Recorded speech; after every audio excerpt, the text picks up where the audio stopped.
বাৰ্তা মানুহৰ মাজত প্ৰেৰণ হৈছে, কিন্তু এই আচলতে ঠিক নহয়। আৰক্ষীয়ে হয় অসমত বৰ্তমান আৰক্ষীসকলৰ ভূমিকা অলপ বেলেগ ধৰণৰ হৈছে, আগতকৈ বেলেগ হৈছে। সেইকাৰণে মানুহৰ মাজত অসম আৰক্ষীৰ প্ৰতি এটা বেলেগ ধাৰণা সোমাইছে। কিন্তু বৰ্তমান সময়ত অসম আৰক্ষীয়ে যি ভূমিকা লৈছে, ভূমিকা আচলতে আমি ক'ব লাগিব যে গ্ৰহণযোগ্য আৰু সকলোৱে সন্মানৰ যোগ্য। বৰ্তমান অসম আৰক্ষীয়ে যি ভূমিকা লৈছে, ড্ৰাগছ হওক, যিকোনো দুৰ্নীতি হওক বা যিকোনো ধৰণৰ অন্যায় অত্যাচাৰ হওক, এই ক্ষেত্ৰত অতি গুৰুত্বপূৰ্ণ ভূমিকা লৈছে কাৰণে অসম আৰক্ষীক আজি ৰাইজে নজৰত ৰাখিছে। অসম আৰক্ষীৰ মূল ভূমিকা পালন কৰা দেখা গৈছে যে বৰ্তমান সমাজত যুৱ প্ৰজন্মৰ মাজত যি ড্ৰাগছৰ যি ৰমৰমীয়া এটা প্ৰচলন চলি আছে, এয়া বন্ধ কৰাৰ যৎপৰোনাস্তি চেষ্টা অব্যাহত ৰাখিছে। আৰু অসম আৰক্ষীক বিশেষকৈ ধন্যবাদ দিব লাগিব যে এই যুৱ প্ৰজন্মক যে দংগৰ মুখৰ পৰা ৰক্ষা কৰি আছে, সেইকাৰণে অসম আৰক্ষীৰ প্ৰতি দায়বদ্ধ হ'বই লাগিব।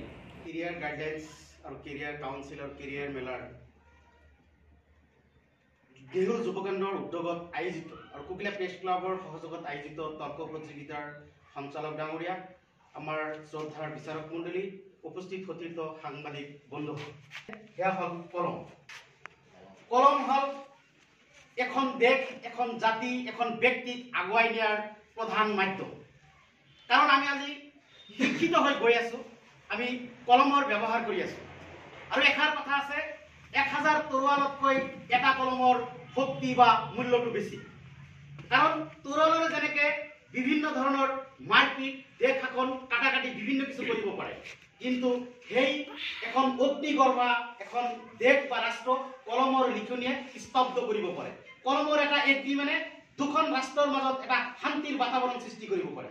আমি একেবাৰে অংকুৰৰ পৰা যেতিয়া লিখা পঢ়াটো ষ্টাৰ্ট কৰোঁ, তেতিয়াই আমাৰ কলমটো আমি হাতত তুলি দিওঁ। আৰু সেই কলমেৰে আমি ABCDৰ পৰা আৰম্ভ কৰি গৈ আমি মাষ্টাৰ ডিগ্ৰী হ'ব পাৰোঁ, এজন লিখক হ'ব পাৰোঁ। বিভিন্ন ধৰণৰ ক্ষেত্ৰত আমাৰ কলমৰ প্ৰয়োজন হৈছে। যিকোনো ক্ষেত্ৰত যাওক, কেৱল স্কুল কলেজতো নহয়, আমি সংবাদ মাধ্যমত আছোঁ।